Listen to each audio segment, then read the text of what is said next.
Selamat sore teman-teman, kembali lagi bersama saya Himna Putamani dan narasumber saya Kakak Kristiano, anak Fakultas Hukum. Halo, apa kabar? Halo, selamat sore, kabar baik. Amin.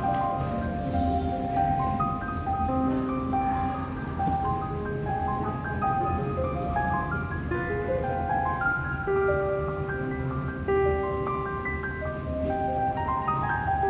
Dinamika komunikasi politik di Indonesia. Tapi ada sedikit saya analisanya di sini. Kita langsung ke pertanyaan aja. Yang pertama itu,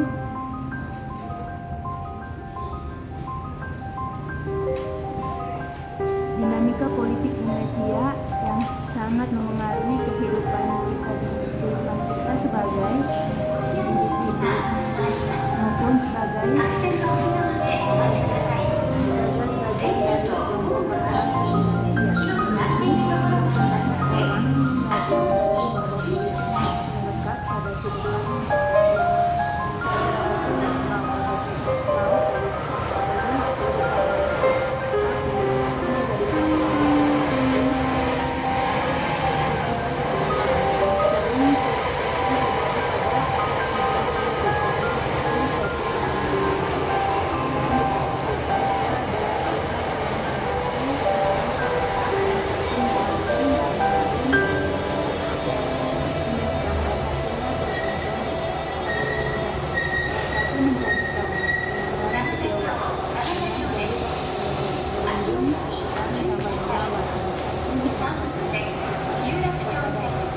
berhadapan dengan keadaan yang mewakili kepentingan rakyat yang dibutuhkan masyarakat.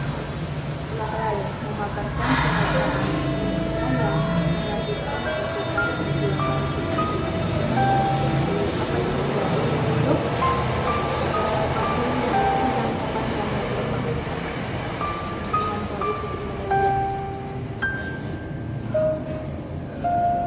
Saya mau menjelaskan dulu politik itu secara garis besar dan sederhana.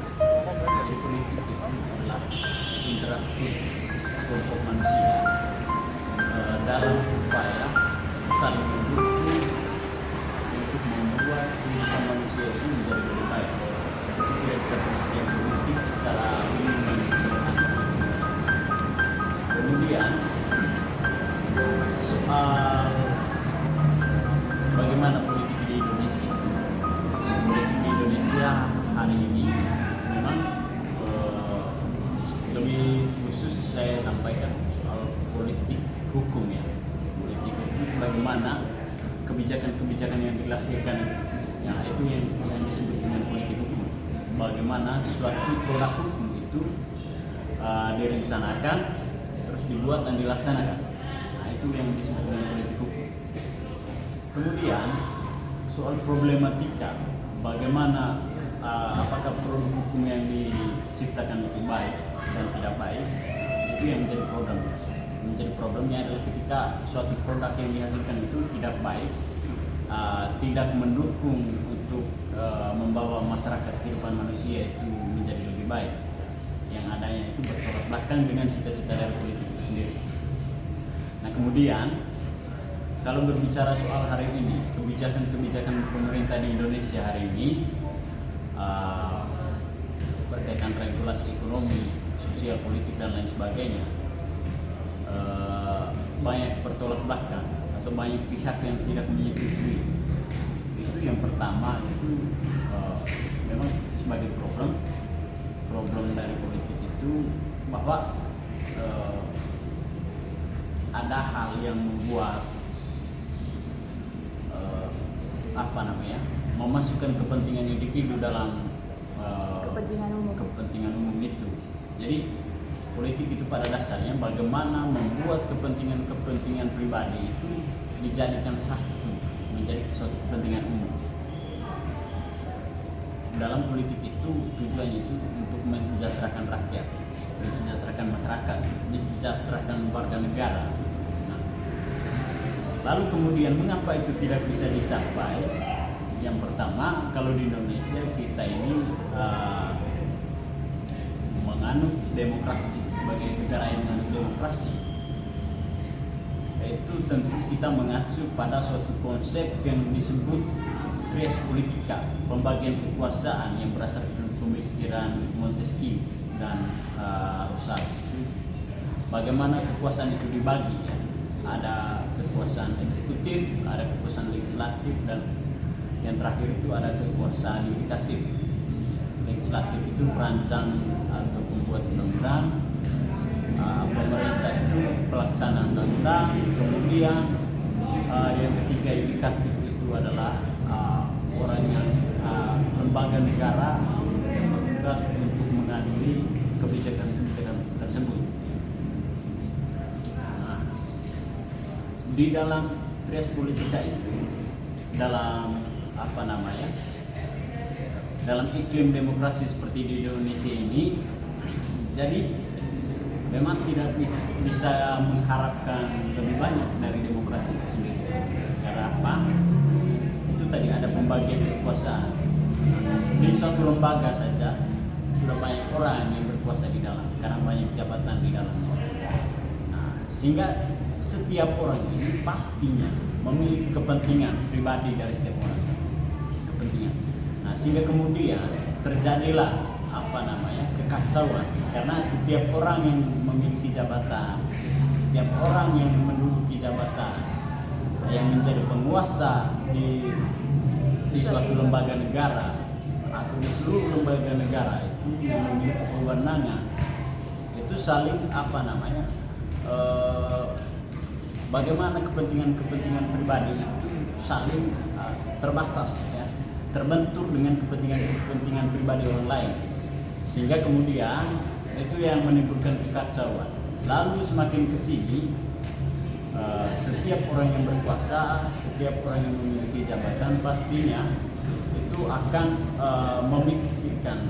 lebih mementingkan kepentingan pribadi dari setiap orang yang pada saat ini memiliki jabatan atau memandu suatu jabatan tertentu. Nah, sehingga benturan kepentingan itulah yang kemudian terjadinya kekacauan, keosan dan lain sebagainya. Dari perbenturan kepentingan itu juga yang melahirkan suatu produk hukum atau kebijakan-kebijakan yang kemudian dilihat atau dinilai sebagai satu proses politik atau wacana yang kemudian tidak mendukung memajukan kesejahteraan rakyat, memajukan kesejahteraan warga negara. Kira-kira begitu situasi kondisi dan politik di Indonesia pada saat ini.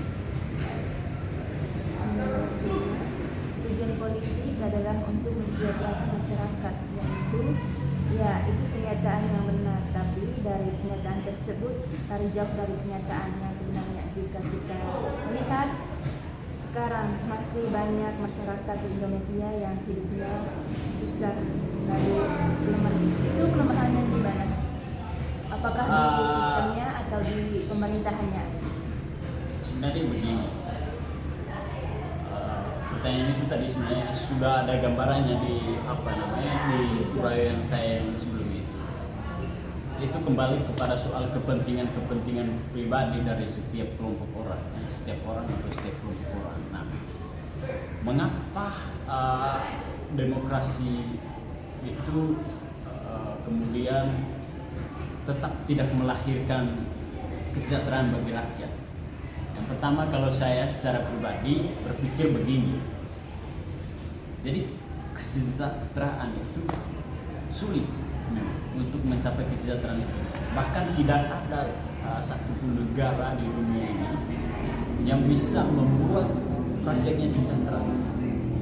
Karena apa? Yang kata sejahtera itu memang tidak bisa dirumuskan secara bersama. Sejahtera itu tidak bisa dirumuskan secara kolektif. Negara seharusnya tidak boleh memberikan janji akan memberikan kesejahteraan bagi rakyat. Karena apa? Kesejahteraan bagi diri saya ada standarisasi, kualifikasi dan lain sebagainya. Berbeda dengan standarisasi dan kualifikasi yang dimiliki oleh orang lain. Sehingga kemudian apa yang menurut saya sudah sejahtera mungkin bagi orang lain belum, ya kan? Nah, dalam melihat kesejahteraan itu pasti berbeda-beda, sehingga di situ setiap orang mengeluh rakyat belum sejahtera, saya belum sejahtera dan lain sebagainya. Tetapi pada intinya memang setiap orang punya pemikiran ya masing-masing tentang kesejahteraan itu. Tetapi pastinya juga yang berkuasa itu pasti berusaha semaksimal mungkin untuk mensejahterakan rakyat. Nah, tetapi kemudian kenapa keluhan-keluhan seperti itu masih muncul, masih ada dan masih nyata kesejahteraan di masyarakat itu tidak ada? Karena itu tadi rumusan tentang kesejahteraan itu adalah berbeda-beda di setiap orang. Ya. Menurut saya punya motor saja sudah sejahtera, tapi bagi orang lain sebelum dia punya mobil dia belum sejahtera. Jadi rumusan-rumusan tentang sejahtera itu memang bagi saya itu sulit kalau kita merumuskan kesejahteraan itu dirumuskan secara kolektif, apalagi dicanangkan dalam hidup bernegara. Dalam arti negara menjadikan kesejahteraan bagi rakyatnya. Karena satu hal saja yang bisa dirumuskan secara bersama, secara kolektif itu adalah tentang perdamaian. Bagaimana suatu komunitas masyarakat itu merumuskan bagaimana perdamaian. Sedangkan sejahtera itu sulit untuk dirumuskan secara bersama.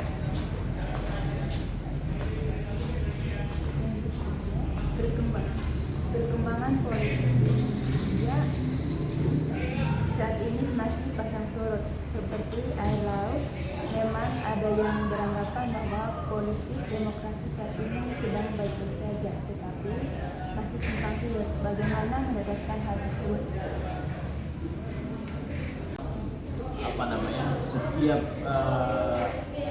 penguasa itu pasti punya problem tersendiri.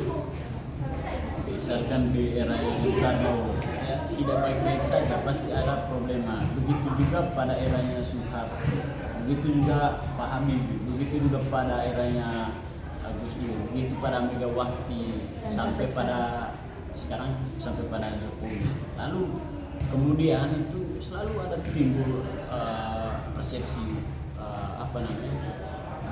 politiknya tidak baik-baik saja. Karena apa? Itu tadi kembali soal kepentingan individu. Setiap orang yang berkuasa itu yang paling dipikirkan itu hanya wacana saja yang berpikir tentang bagaimana mensejahterakan rakyat. Tetapi di dalam lubuk hatinya yang paling dalam, ya dia berpikir tentang masa depan pribadinya, eksistensi dirinya. Bagaimana supaya kekuasaannya itu terus berada di tangannya. Kemudian bagaimana supaya dia berkehidupan baik di kemudian hari sehingga dia mengumpulkan harta begitu banyak ketika dia berkuasa. Ya itu yang menimbulkan sistem politiknya itu tidak baik-baik saja. Dan saya yakin pasti di seluruh dunia ini berbicara tentang politik itu memang tidak baik-baik saja. Hanya rumusan kalimatnya saja, definisinya saja yang mengatakan bahwa politik itu adalah wahana pikiran, ide, gagasan dan lain sebagainya untuk mewujudkan kesejahteraan bagi rakyat. Tapi realitasnya adalah bagaimana setiap orang mendapatkan kekuasaan lalu mempertahankan kekuasaan itu. Itu yang terjadi di Indonesia pada saat ini. Sehingga hari ini pun beberapa waktu lalu itu ada kan Pak Jokowi sudah berada pada periode yang kedua, lalu kemudian ada wacana untuk 3 periode. Itu kan bagian dari bagaimana upaya mempertahankan kekuasaan itu tersendiri supaya tidak dicantumkan. Iya, dengan kepentingan tersendiri. Gitu. Demokrasi atau demokratisasi Indonesia saat ini dinyatakan cacat. Apakah benar itu atau cuma isu? Kalau itu kan soal apa ya? Kalau dikatakan benar dan lain sebagainya, itu memang sulit untuk dibuktikan karena itu kembali nanti soal fakta ya. Kalau bicara fakta ya maka yang harus ada itu adalah data. Nah, kalau kemudian demokrasi yang baik atau tidak baik, ya, menurut saya soal demokrasi yang baik dan tidak baik itu rumuskan dulu ukurannya seperti apa. Jadi demokrasi itu tidak hanya sebatas pada pemilihan umum, pencoblosan dan lain sebagainya. Demokrasi itu adalah sebuah konsep yang mengedepankan kebebasan berpikir, kebebasan bertindak dari setiap orang, dari setiap warga negara, dari setiap kelompok masyarakat.